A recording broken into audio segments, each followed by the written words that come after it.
The story starts with a guillotine, sharp as a razor blade, still reeking of fresh blood. Beneath the execution blade, a man awaited his punishment. Just 3 meters from his body, the cold, menacing steel hovered above him, casting a grim shadow over his jet-black hair. The deepest, most unimaginable fear weighed upon his soul. Like a terrifying nightmare turned reality, Leon stood there, staring at the condemned man with a lifeless eye. In his hand, he still held a short sword. Meanwhile, the man under the guillotine wore the same vacant expression. His face bore an eerie resemblance to the protagonist's. The crowd surrounding the execution platform watched the scene in silence. Then, a woman spoke, her face contorted with pain. "How did we end up here? What did our Lord do to deserve such humiliation?" Beside her, a man immediately reached out, signaling for her to be quiet. "Watch your words, or you'll be the next to fall." With that, he turned his gaze back to the execution platform. There, a noble dressed in luxurious robes observed the guillotine with perverse delight. His voice carried an amused tone as he reminded her, "Remember my words. Have you seen enough to understand how ruthless they are?" "I know, but," the woman hesitated, struggling to find the words. Before she could continue, the man shook his head. "All we can do now is keep our mouths shut and stay as far away from them as possible." War had consumed the continent. For insignificant people like them, remaining silent like dead rats was the only way to survive. To describe this situation, this is an era of chaos and war. As the ashes of massacres blanket the eastern continent, the flames of death continue to burn, refusing to be extinguished. In the wake of this hell, the noble Katsa Marbers became the latest victim of this infernal war. And so, fate imposes its relentless burden. The strong do as they please, while the weak are left with nothing but theft and despair to survive. Unlike the strong, the weak must wager their lives every day. Unlike the strong, one way or another, the weak are always forced to dance with death. The gates of hell, where the mighty can do nothing but thank the sweet release of death. This is the terrifying reality into which the continent has plunged. Elsewhere, the head of the Sylvester family, Katsa Marber's rival, the Count of Alan Sylvester, watched the man bound beneath the guillotine. A smirk played on his lips as he spoke with amusement. Let the spectacle begin. Around him, the murmurs of the crowd grew louder. However, amidst all the noise, Leon remained completely still, standing like a statue. Seeing this, Alan frowned slightly and reminded him, "What's wrong? Haven't you heard my order to proceed?" Upon hearing those words, Leon's body finally moved. Slowly, he realized what he had to do: extend his hands, gripping the hilt of his sword tightly, and walk toward the rope that held the execution blade aloft. At that moment, he hesitated, his body freezing for an instant, unable to act. Above, Alan, overwhelmed by anticipation, could no longer contain himself. He immediately urged the protagonist, his voice sharp and impatient. "What are you waiting for? Cut the rope, boy." Back to Leon, his body moved like a lifeless puppet, devoid of will or consciousness. His arms lifted slowly, and under the stunned gazes of the crowd, the sword in his hands descended, slicing through the rope with precision. With that, the guillotine was released, its blade plunging down instantly, executing the unknown man in a single stroke. The brutality of the scene was unmistakable, the sound of death no different from a cleaver striking an arm or a slab of meat. Crimson droplets painted a macabre portrait on the pale face of the man, accentuating the heavy air with the metallic scent of blood and iron. No one could escape the brutal reality before them, as if fate had orchestrated the cruelest irony. This was the unbearable burden the boy was forced to carry. To erase Rune von Marbars from existence.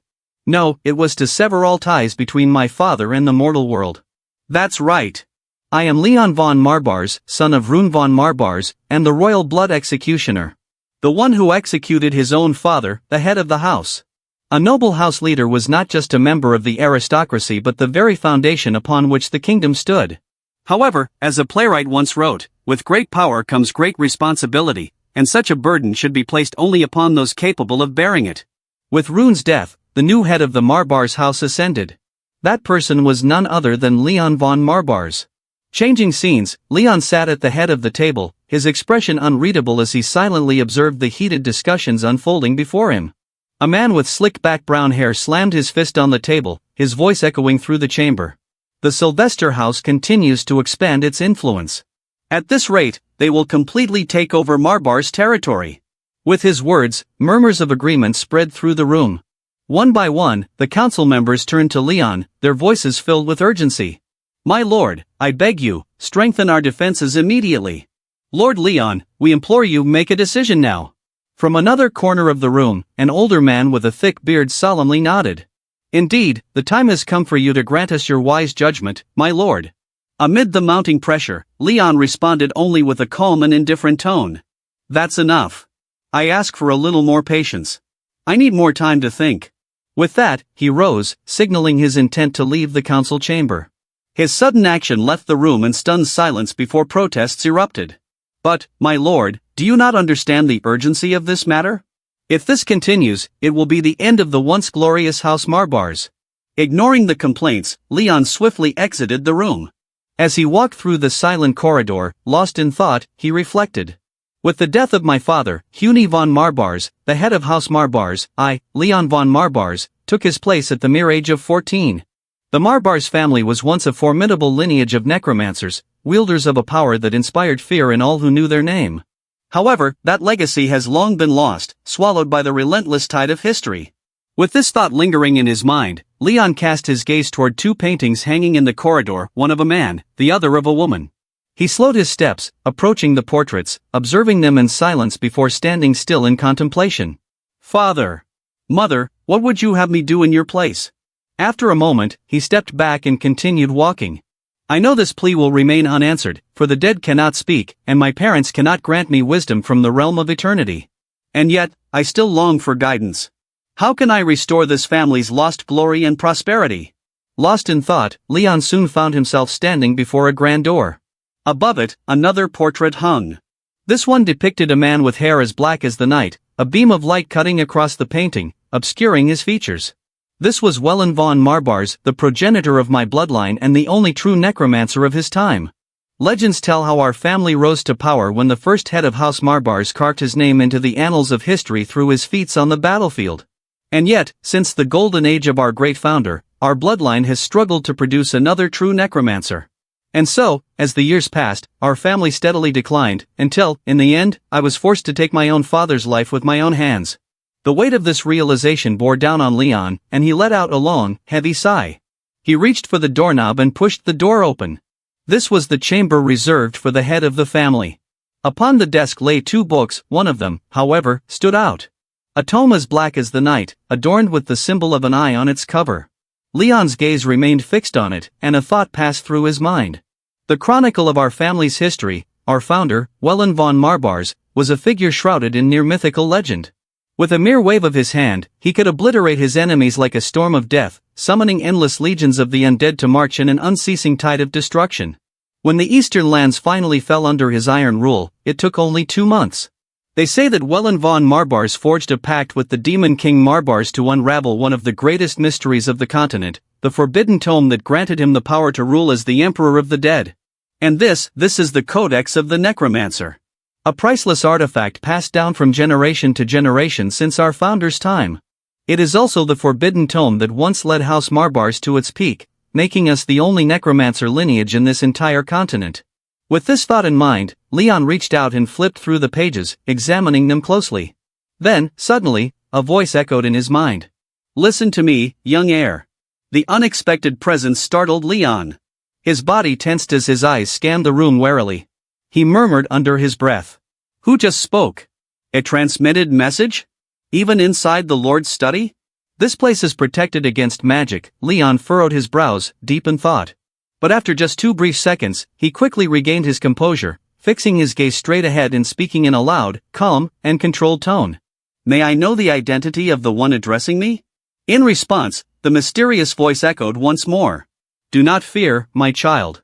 I am not a threat to you or your lineage. The words unsettled Leon. A single bead of sweat rolled down his face. And why should I believe you? He asked cautiously. And then it spoke. An unseen voice began manifesting around him. Behind him, a highly intricate magical circle formed, pulsating with an ancient power. In the blink of an eye, Leon opened his eyes to find himself standing before a colossal lion. It had curved horns, resembling those of a goat, and a rich mahogany mane that flowed like fire. For any ordinary person, such a sight would be terrifying enough to make them wet themselves in fear. But Leon's expression remained completely impassive, devoid of even a trace of fear. He simply asked, Where am I? The enormous lion seemed somewhat surprised. It raised one of its massive paws, pointing at itself in confusion before speaking again. "Ha! Don't tell me your predecessor never spoke to you about my existence?" Lion's eyes narrowed slightly. His tone grew colder. "Predecessor? Are you referring to my father? Rune von Mombars?" The lion gave a slight nod in response to Lion's question, as if confirming it. "That's right, his name was Rune. I can sense that the magical bond between us has been severed." As he spoke, a flicker of rage passed across his face. His powerful jaws clenched, grinding his teeth audibly. Truly disgraceful. For so long, I feared that his nature was too merciful to lead a family of darkness. I should have foreseen that he would meet such a pathetic end. But regardless of that, tell me, my child, who was the one who delivered the final blow to your father? On the other side, Lion stared at the lion with empty eyes, making no effort to hide the truth. With an indifferent expression, he answered calmly. "If you're asking who killed my father, then that would be me. Lion von Mombars, his own son." The lion seemed to freeze, as if unable to believe what it had just heard. An overwhelming surge of energy erupted from its enormous form, shaking the very air as its voice thundered with fury. "I will ask you one more time. Was it truly you who murdered the one I was bound to by contract?" It roared in rage, baring its fangs as if it could devour the boy at any moment. Yet despite this terrifying display, Lion remained completely unfazed. His cold, unwavering gaze met the beast's burning eyes as he firmly repeated, "Yes. I was the one who killed my own father." The moment Lion admitted it, the enormous lion could no longer contain its fury. Its entire body exploded with a monstrous killing intent, directed straight at the young man before him. At that moment, images of Rune's death, his father's final moments, flooded Lion's mind. He could still vividly recall the sensation of warm blood splattering onto his skin. That feeling had never left him. But it wasn't only Lion who saw those memories. The enormous lion witnessed them as well, and as it absorbed the emotions Lion felt when he committed the act, it gradually began to calm down. The violent rage that had once pulsed through its being slowly faded away. The lion locked eyes with Lion and shook its head. "It seems you have lost your way. Boy, you may have committed the act, but that does not mean you were truly the one who killed your father." Lion lowered his head slightly, his voice firm as he responded. "That is not true, and you know it." Hearing Lion's response, the lion's expression shifted slightly, as if intrigued. With a small chuckle, it lowered itself onto the ground, its piercing eyes fixed on Lion as it observed him closely. "Setting aside my disappointment, what truly interests me is the abyssal aura I sense within this boy, and the darkness lurking behind that emotionless face. What exactly created someone like this? How could a mere child contain such an immense reservoir of magic?" The more it reflected, the more curious the lion became. And then, through its perception, it saw something beneath Lion's feet.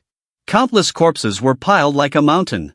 A chilling aura spread through the space, so oppressive that even this ancient demon felt a shiver run down its spine. For a brief moment, its eyes flickered with astonishment. "This doesn't make sense. He has surpassed even his ancestors." Lost in thought, the lion seemed to come to a realization. Whatever plan it had devised, it now adjusted its approach, lifting a claw to its mouth as if clearing its throat before speaking. "I should properly introduce myself. I am Marbars, one of the 72 demons of the underworld. The one who chose to turn his back on the demonic race and walk alongside humanity.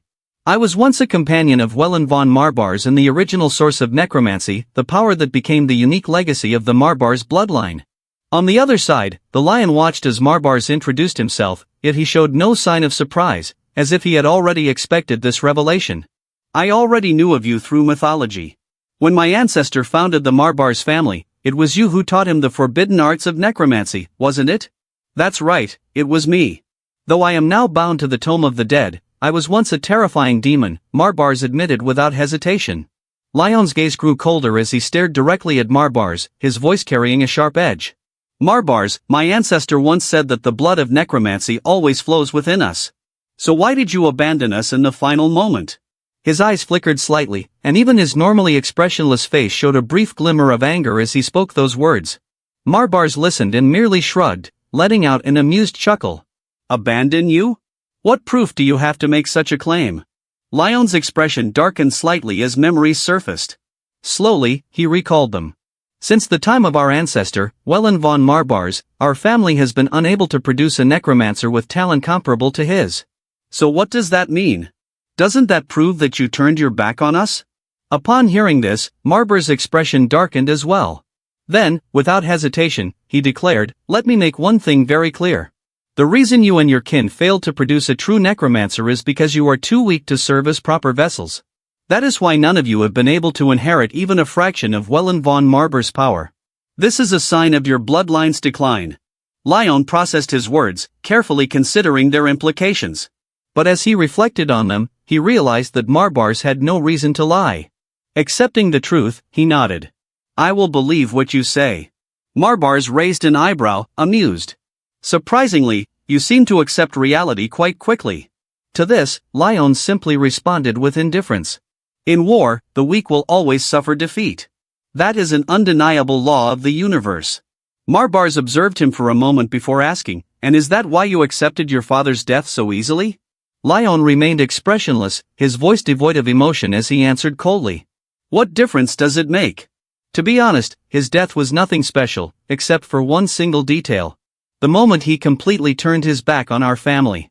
At this point, Lion's voice paused for a brief moment. He fixed his gaze on Marbars and made a proposal. "Lord Marbars, I have a request to make of you." On the other side, Marbur's expression shifted slightly. His voice carried a mocking tone. "A request? I don't think so. A request is made out of goodwill. But in a situation like this, the one making the request is always at a disadvantage, isn't that right? When dealing with a demon, it's more of a contract, or rather, a transaction." Without hesitation, Lion responded firmly. "Very well. A contract for the power of necromancy. Can you grant me that power?"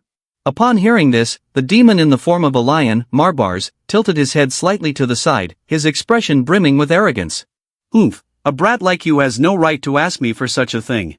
Besides, I have yet to see anything in you that would justify granting you this power. Wouldn't you agree? Do you truly believe that your abilities are worthy of such power?"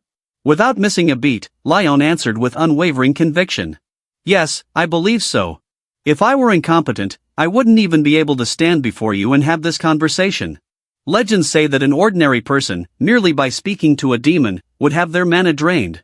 They would suffer hallucinations and, in the end, perish in agony once the demon was done with them. Considering the fact that I am still standing here, that means I must at least have some potential." As he spoke, Lion carefully observed Marbur's expression, analyzing every reaction. And before he even realized it, even Marbars was forced to admit internally, this boy was certainly not talentless. In fact, he possessed considerable potential. Thinking on this, Marbars finally spoke again, reminding Lion once more, "As I said before, every request made to a demon comes with a price." However, before Marbars could even finish his sentence, Lion interrupted without hesitation. "I know. Everything is a contract. I remember that very well. And as for me, I am not naive enough to think that I cannot give you back far more than I am asking for." As he spoke, Leon pointed at himself with unwavering confidence. His sheer conviction made Marbars freeze for a few moments, caught off guard. Then, suddenly, the demon burst into laughter. A thunderous laugh echoed through the space. "Ha! Ha! Ha! Excellent! In that case, let's form a contract, young heir of the necromancer lineage." From Leon's perspective, he wasn't naive enough to sign a contract without understanding its terms. Instead, he asked directly, "So, what do you desire from me, Lord Marbars?" Before him, Marbur's face twisted, assuming his true demonic form.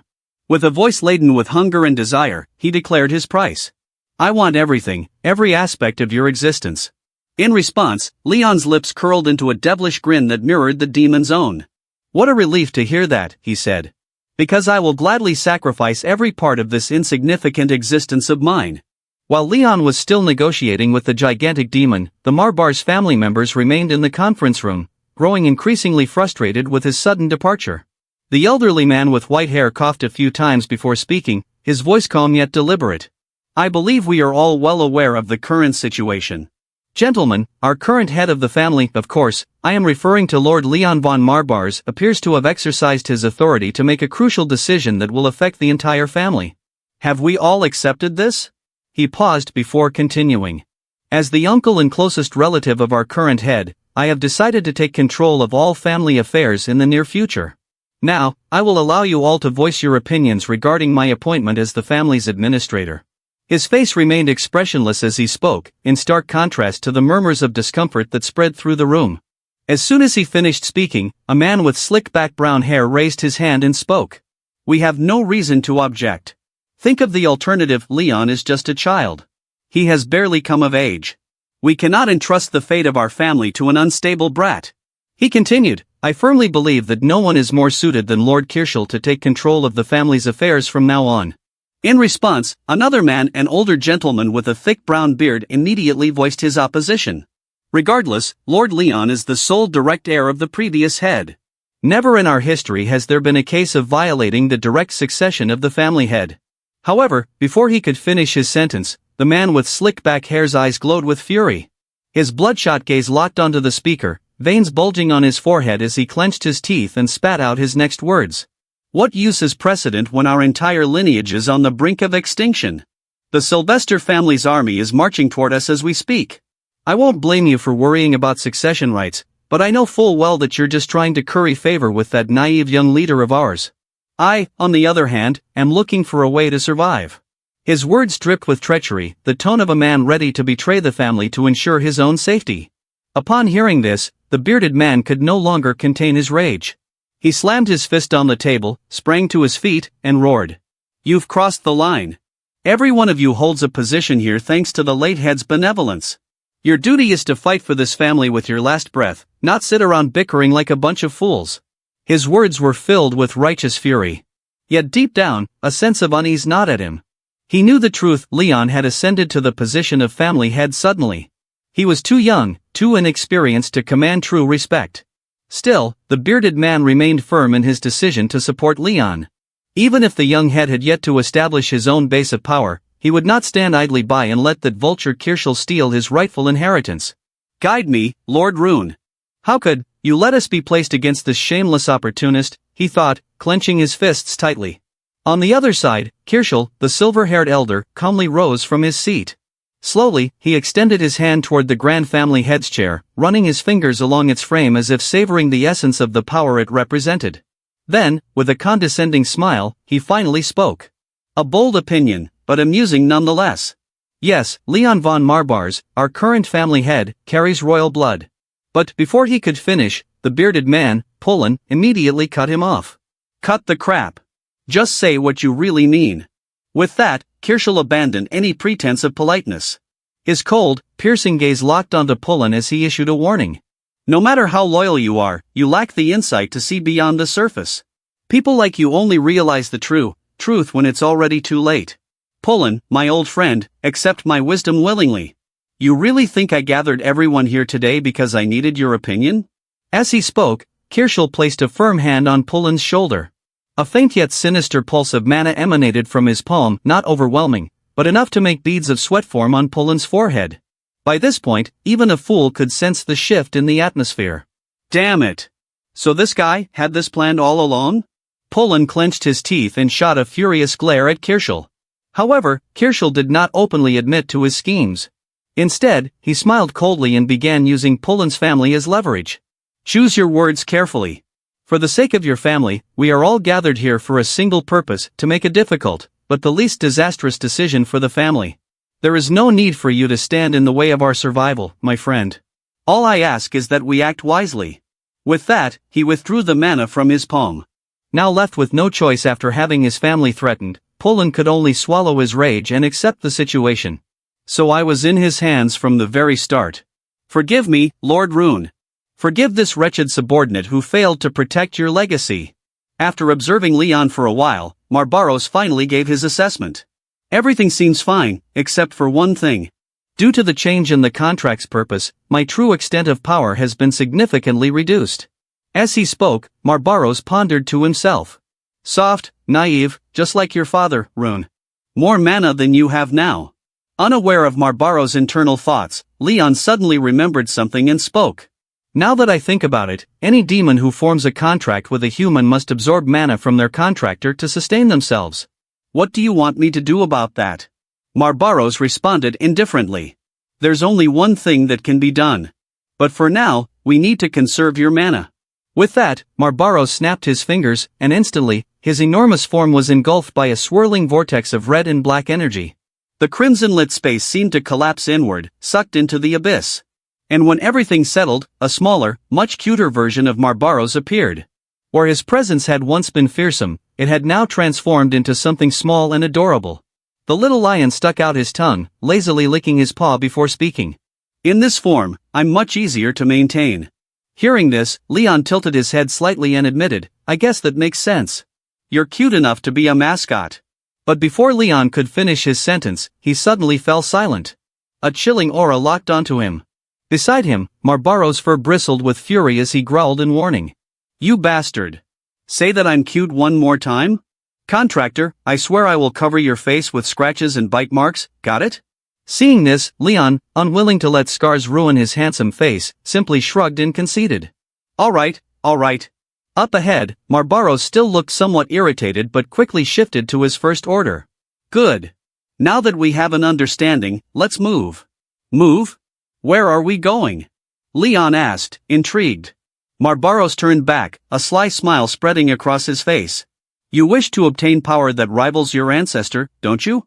If you want to reach the same heights as him, what better way than to follow in his footsteps? That actually makes sense.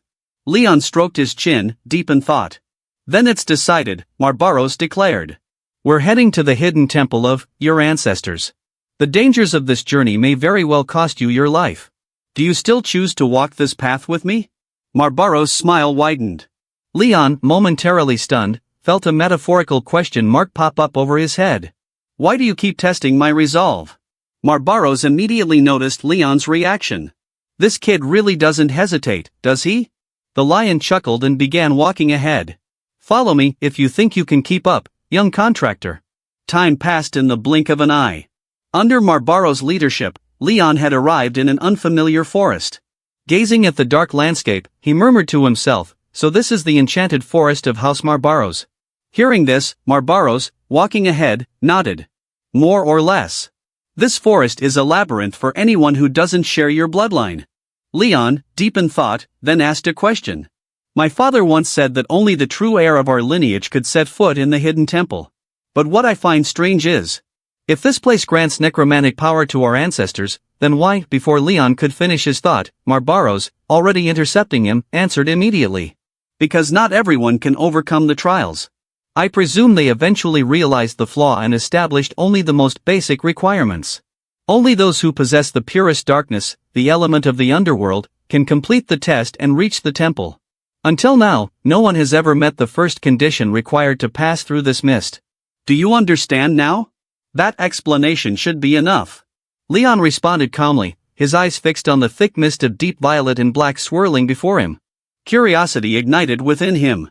But before he could reflect further, Marbaros raised a small paw with a simple gesture. The dense mist instantly dissipated. Turning around, the small creature urged, we don't have time to waste. I suggest, we begin the trial immediately.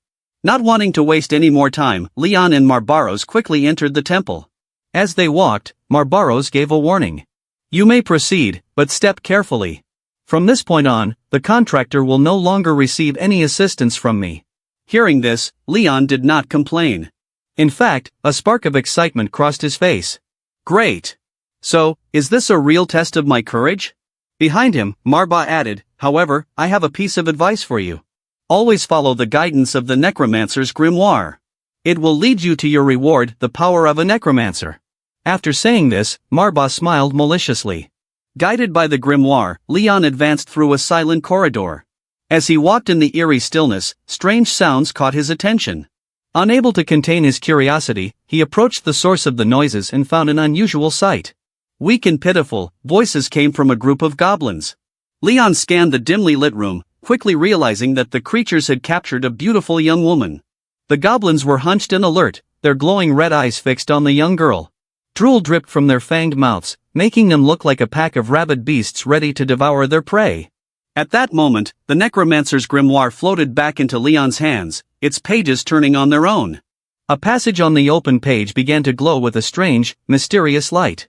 Thus, to fully harness the divine potential of the sacred Necromancer's grimoire, one must ignore standard ethical guidelines. Your first step to mastering necromancy, revive the dead. Leon's sharp eyes scanned the text, narrowing in confusion. The book required him to begin by taking the life of a living being.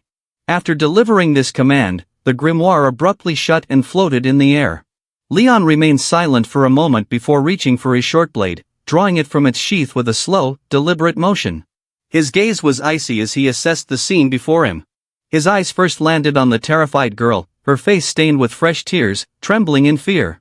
Then, he focused on the goblins, who now watched him cautiously. Instinctively, the creatures spread out, forming a loose but threatening circle around him. Without warning, without hesitation, the largest goblin in the group lunged at Leon. With a powerful leap, it propelled itself forward, launching at him with impressive speed. Without wasting time, it delivered a brutal slash with its sharp claws aimed directly at Leon's throat. But Leon was no amateur. With a slight shift of his body, he smoothly dodged the lethal strike. At the same time, his right hand tightened around the dagger, and with a swift, precise slash, he cut the goblin's throat. A spray of blood filled the air as the creature collapsed lifelessly to the ground. Leon cast only a brief glance at the fallen goblin before turning his attention to the others. The remaining goblins trembled, their bodies stiffening as they instinctively took a step back. Fear was evident in their glowing eyes. Leon exhaled and murmured, his voice cold and dark as death itself. One down. Who's next? In a moment distant in time, Leon and his father, Rune von Marbars, stood ominously before an ancient tomb. The cold wind howled, carrying with it the eerie breath of time.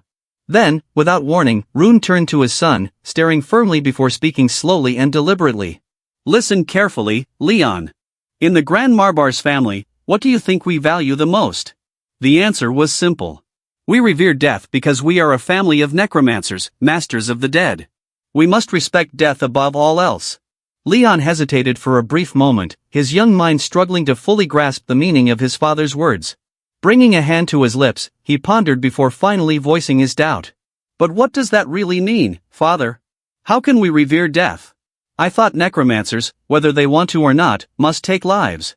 If obtaining power as a dark sorcerer requires sacrifice, isn't that simply the natural course of things? Rune was momentarily surprised by his son's response. He turned fully to him, his gaze heavy with thought before replying.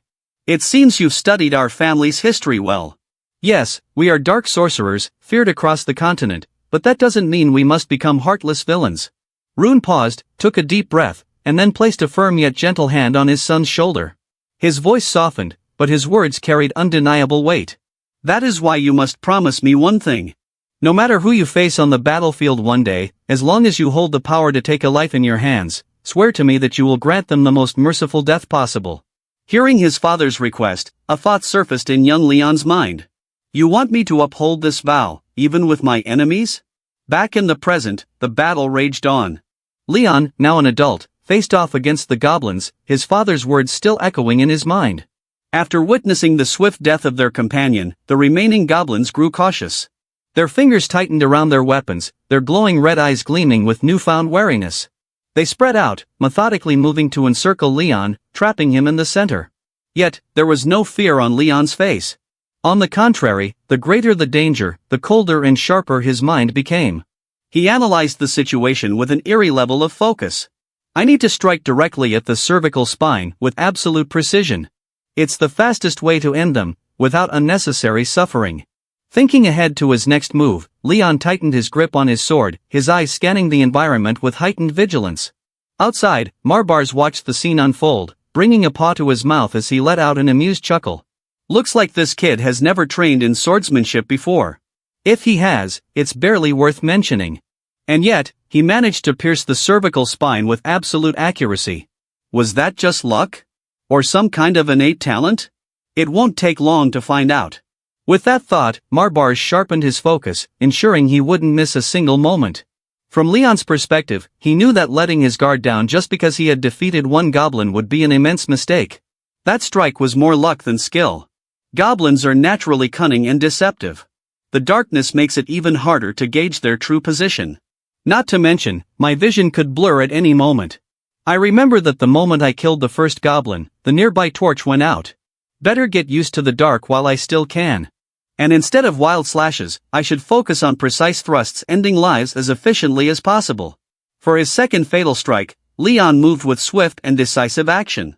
In the blink of an eye, he slid behind the goblin wearing an iron helmet. His blade glinted in the dim light as it shot straight for the enemy's exposed neck. No hesitation. No emotion. The strike landed with lethal precision, the tip of the sword piercing through the vertebra cleanly. The goblin let out a strangled cry before collapsing into a growing pool of blood. But at that exact moment, another goblin lunged at Leon from the flank. The attack was ruthless, brimming with savage aggression. Leon reacted instantly, leaping backward to create distance, dodging the strike by mere inches. The two goblins' weapons clashed with a deafening clang, sparks cutting through the darkness. Leon sought his opportunity before his enemies could recover. He spun, and with a fluid motion, his blade slashed across the throat of the nearest goblin. Another spray of blood filled the air. The creature crumpled lifelessly to the ground, joining its fallen comrades in death. The moment the goblin fell, the room's torch extinguished. The already dense darkness grew even deeper. From Leon's perspective, he had been fighting at an intense pace. Fatigue was beginning to set in. He wiped the sweat from his forehead, taking a deep breath as he reflected. My eyes are adjusting to the darkness. I think I can see well enough now. But the real problem is, after all this fighting, my dagger is practically destroyed. He glanced at the weapon in his hand. The once sharp blade was now chipped and cracked. How many more strikes can it endure before it shatters completely? An unexpected attack? Before Leon could consider his options, a high-pitched shriek tore through the air. His instincts flared. He spun around, immediately spotting a purple-haired goblin charging straight for him. The enemy's blade was already raised, ready for a lethal strike. Leon gritted his teeth. Too fast. Without hesitation, he threw his weapon. The dagger spun through the air, grazing the goblin's face and leaving only a small cut on its cheek. The creature hesitated, momentarily stunned by the unexpected movement. Marbaz, watching from the side, froze in shock.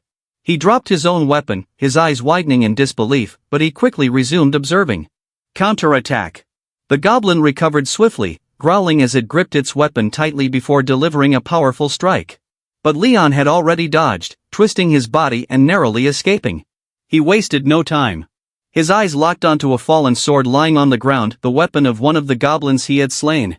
Leon lunged forward, his fingers closing around the sword's hilt. He turned back, only to see the purple-haired goblin charging at him again. But Leon was much faster. With a strong push from his right leg, he thrust the sword forward. The blade pierced the goblin's chest, blood splattering onto the ground. Leon didn't stop there. Twisting his wrist, he dragged the blade upward, tearing through flesh and bone. The goblin let out a final, strangled breath before collapsing lifelessly. With the battle over and the slain goblins surrounding him, Leon turned his attention to the final matter at hand, the captive girl. His footsteps echoed in the now silent room as he slowly approached her. The girl, having just witnessed the massacre of her captors, seemed to relax slightly. Her terrified eyes softened with relief. Leon reached out, his fingers deftly untying the gag that had silenced her. Tears streamed down her delicate face as she sighed in relief, her voice trembling with gratitude. Thank you. Thank you for saving me. I owe you my life. She never finished her sentence. Because, at that exact moment, Leon plunged his sword straight into her chest. His face, cold and emotionless, would have sent chills down the spine of anyone witnessing the scene. A terrifying revelation. Blood dripped onto the cold ground as Leon calmly withdrew his blade. The girl's wide eyes stared at him in disbelief. Her lips trembled, as if trying to form words. But Leon simply stood over her. His expression remained indifferent as he spoke in a voice as cold as death itself. Suddenly, I remembered another lesson my father taught me. He spoke of creatures capable of mimicking human form, beings he encountered during his travels across the continent. As he spoke, Leon raised his sword once more. The blade sliced through the air. This time, the girl screamed. But it wasn't her scream of pain that caught Leon's attention, it was her body. The illusion began to unravel. Her once delicate features distorted into something inhuman. Her eyes gleamed with a feral hunger. Her fangs elongated. Her entire body twisted grotesquely, revealing her monstrous true nature. Leon smirked. Just as I thought. His sword dripped with blood as he continued, his voice eerily calm. There was one more lesson my father taught me. Never forget, those who deceive and exploit the trust of others do not deserve a peaceful death. They must taste fear and despair, just as their victims once did. And to ensure that, Leon leaned in closer. His lips curled into a dangerous, almost sadistic smile. I think you need a lesson in pain, don't you? In the final moments, a terrifying scream tore through the darkness, followed by another and another until the last torch in the room flickered out. A chilling silence followed, marking the end of the imposter's miserable existence. Retribution, as deemed fitting by Leon von Marbaz. A luxurious tavern. Grand and extravagant. Bathed in a golden glow, the warmth of the lanterns reflected off polished wood, creating an intimate and indulgent atmosphere.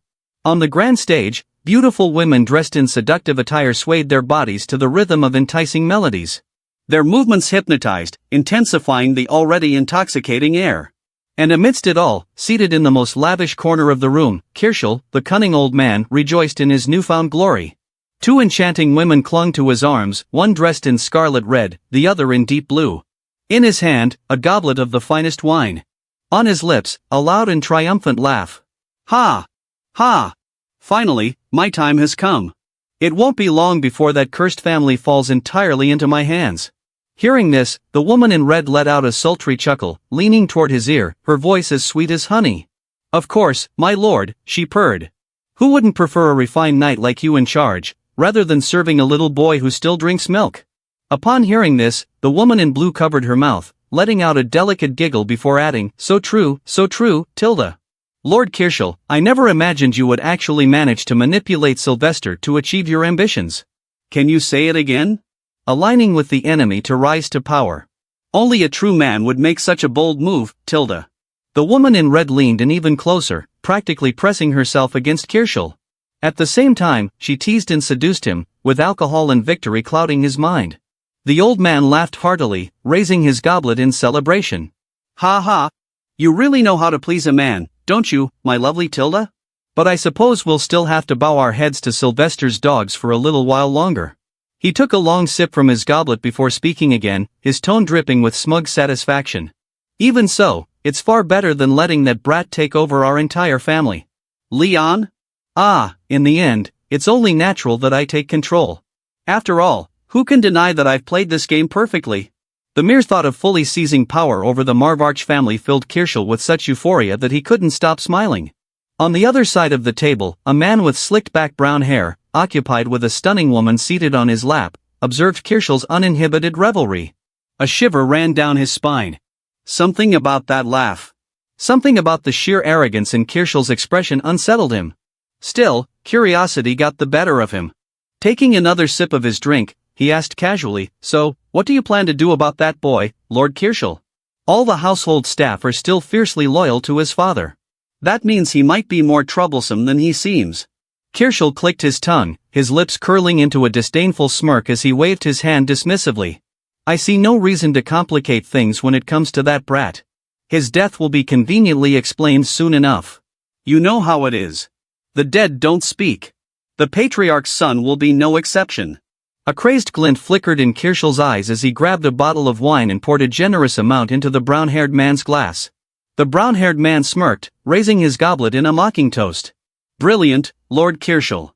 As far as I know, the last time anyone heard a word from the dead was centuries ago when the founding patriarch of the Marbars family still held complete dominion over necromancy. A toast to our next rightful patriarch, Lord Kirschel. Hearing this, Kirschel let out a boisterous laugh, clinking his goblet with force before tilting his head back and downing the rest of his bottle. The echoes of laughter and celebration filled the luxurious tavern. A celebration of what they all believed to be an inevitable outcome, the complete takeover of the Marbars family. At the same time, in another part of the city, inside an opulent and dimly lit chamber, a man reclined lazily in a high-backed chair.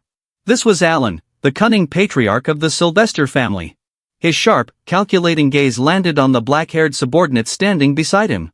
His tone was low, deliberate, and laden with expectation. I assume the plan to subjugate the Marbars family is progressing well. The black-haired man gave a firm nod. Of course, my lord.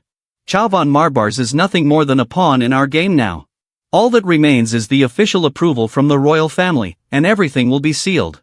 Alan smirked, his lips curling into a cruel, mocking grin as he let out a dry chuckle. Those pathetic fools. Just how blind must they be to truly believe that another war could be delayed, when the first one has barely ended? As he spoke, Alan casually knocked over a chess piece from the board in front of him. The black-haired subordinate seized the moment to flatter his master.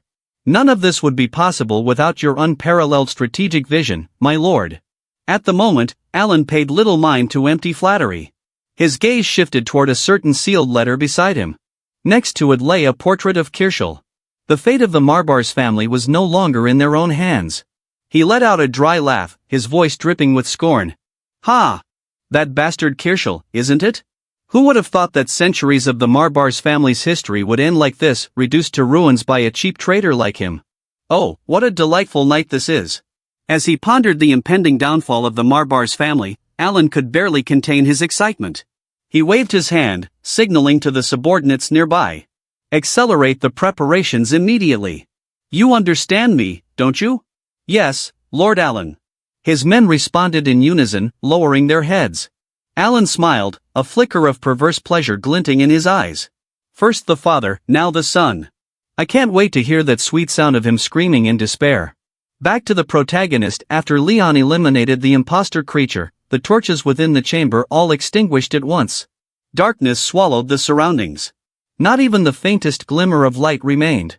Forced to navigate blindly, Leon ran his fingers over the hilt of his sword, cautiously feeling his way forward. All the torches are out. It's completely dark now. I guess that's it, he murmured to himself, his voice barely more than a whisper in the silent abyss. Then, without warning, every torch reignited at once. But this time, the flames no longer carried that eerie green hue. Instead, they burned with a warm, golden glow. A calm, natural light spread throughout the chamber, illuminating every inch of the space. Seeing this, Leon let out a small sigh of relief. Though his expression had remained cold and composed during battle, it would be a lie to say he hadn't felt even the slightest unease. Before he could gather his thoughts, a blur of movement shot toward him. Bam! The small lion, Marbath, crashed directly into Leon's face, overflowing with excitement. That was insane. I've never seen a contract bearer as crazy as you in my entire life. The impact was so strong that Leon lost his balance, falling straight into the pool of blood on the ground. But Marbath showed no remorse. In fact, the little creature was so fired up that steam practically puffed from his nostrils. Now I'm sure of it, you've got the guts to survive in an orc-infested land. That is, as long as you can keep your cool. As he spoke, Marbath lifted his tiny paws and began rubbing Leon's face mischievously. Ha ha ha. Even though that thing was a shapeshifter, it had nearly perfect camouflage. And yet, you pierced its chest the moment you laid eyes on it. Lying on the ground, Leon scowled, irritated, clearly not enjoying having his face smothered by Marbath. Without hesitation, he stood up, placing the small lion-like creature back on the ground before calmly declaring, "Actually, I'd like to encounter the orcs at some point, if possible. I've heard they despise humans more than any other race." Before Leon could finish, Marbath quickly interrupted. "Forget that. What I want to know is, how did you figure out that last monster was an ally of the goblins?" Leon paused for a moment, thoughtful. Then, in a firm voice, he replied, "That was simple. When all the torches went out, yet one remained lit, something was clearly wrong. I noticed that the torches here burned a different color from the ones I had seen before. They were blue. I realized they weren't just torches, but the lingering shadows of the dead. And as expected, every time I killed one of the goblins, a torch went out one by one. However, after eliminating all the goblins, there was still one torch left burning. That's when I knew there was still one more monster hiding among us. And that I couldn't move forward until it was completely destroyed." Leon's voice remained calm, as if the entire ordeal had been nothing more than a strategic game. His almost unnerving indifference sent a chill down Marbath's spine. This kid is terrifyingly cold-blooded. Who would have thought that a mere 14-year-old would be capable of processing all this? Especially in a life-or-death situation. Most people would barely even understand what was happening, let alone act immediately and without hesitation.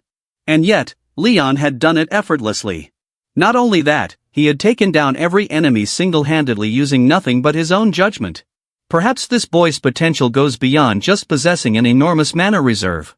Maybe, he's hiding something truly extraordinary. And this is getting interesting. Amused by his own thoughts, Marbath let out a small chuckle.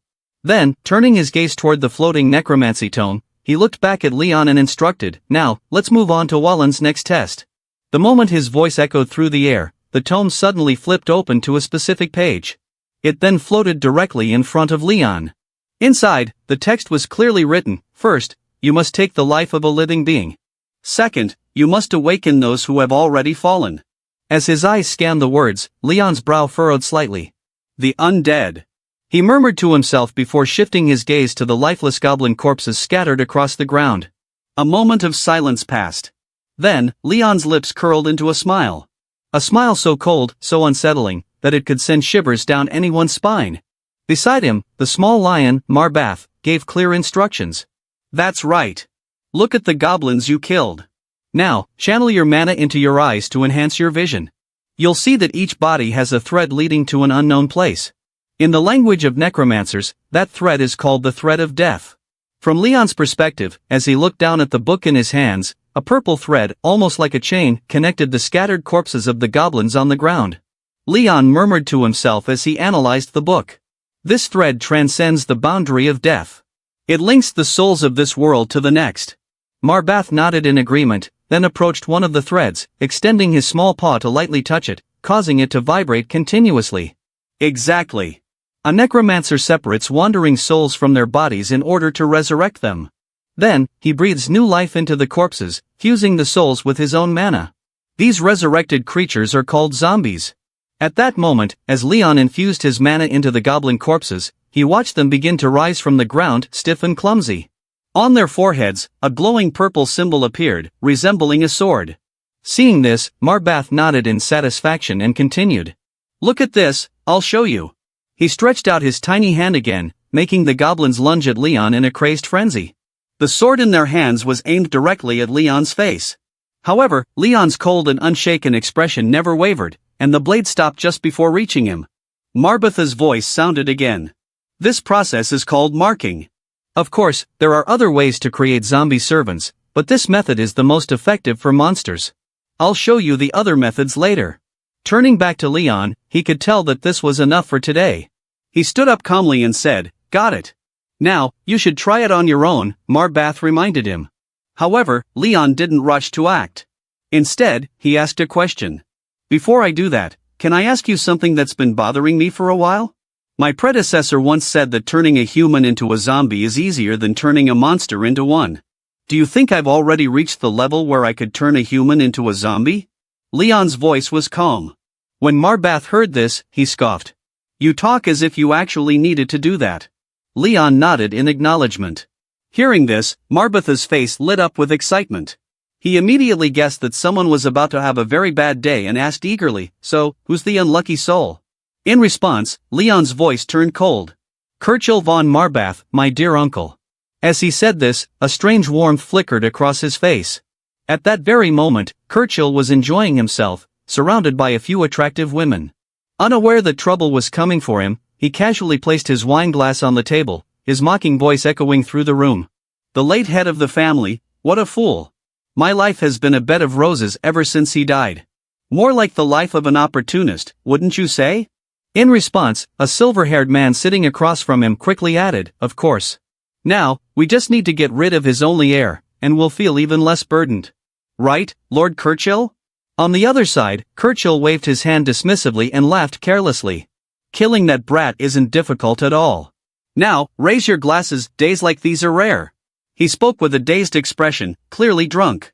However, his amusement didn't last long. Strange noises began to echo through the room, startling the group. Then, with a sudden snap, the chandelier's chain broke, sending it crashing onto the table in front of Kirchil and his companions, throwing the scene into chaos.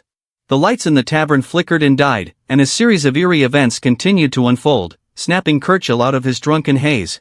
"What the hell is going on?" he muttered in disbelief. The woman in a blue dress beside him nervously reminded him, "This palace is protected by magical artifacts.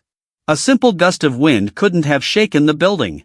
Her warning made Kirchil pause, his brows furrowing in thought.